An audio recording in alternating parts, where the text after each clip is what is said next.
중매는 잘하면 술이 석잔이고 못하면 좀이 세대라네. 조선 팔도에 만복이라는 중매쟁이가 살았습니다. 그는 사람의 인연을 엮는 솜씨가 너무나 신묘하여 붉은 실, 한 가닥으로 하늘의 별자리까지 꿰뚫어 볼 지경이었습니다. 하지만 그의 명성만큼이나 대가로 컸으니 만복은 항상 인연의 위험을 감수했습니다. 어느 날 만복에게 한양의 까다로운 선비 정수가 찾아왔습니다. 정수는 재산도 학식도 흠잡을 데 없었지만 배우자를 고르는 눈이 너무나 높았습니다. 만복이 내게 세 가지 조건을 완벽히 갖춘 배필을 찾아주게.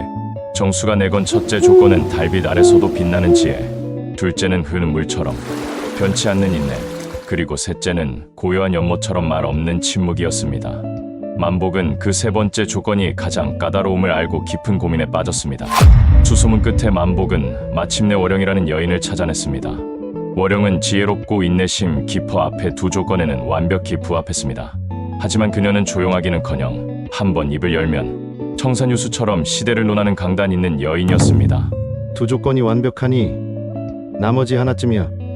만복은 슬쩍 월영이 극도로 신중하여 말을 아끼는 여인이라 포장했습니다. 정수는 월영을 보자마자 홀딱 반했고 결혼은 순조롭게 진행되었습니다. 만복은 성공을 예감하며 술상에 놓일 세 잔의 술을 꿈꾸었습니다. 그러나 신방을 차린 첫날 밤, 정수는 아내가 고요한 연못이 아니라 웅장한 폭포수임을 깨달았습니다. 월영은 나라의 정책부터 시어머니의 잔소리까지 논할거리가 끊이지 않는 여인이었던 것입니다. 분노한 정수는 다음날 아침 해가 뜨자마자 만복의 집으로 달려갔습니다. 만복이 내가 나를 속였구나. 침묵을 원했는데 어찌 입담 좋은 사자를 데려왔단 말이냐. 정수는 매파에게 닥칠 벌을 상상하며 치를 떨었습니다. 곧 동네 사람들이 모여들었고 중매에 실패하여 신랑을 기만한 만복은 세 번의 따귀를 맞아야 했습니다. 첫째는 정수의 따귀, 짝, 뼈아픈 소리가 울렸습니다. 둘째는 동네 어른의 따귀였습니다. 짝, 이제 만복의 얼굴은 얼얼했습니다. 그리고 세 번째 따귀를 맞으려는 찰나 월영이 나타나 정수의 앞을 막았습니다.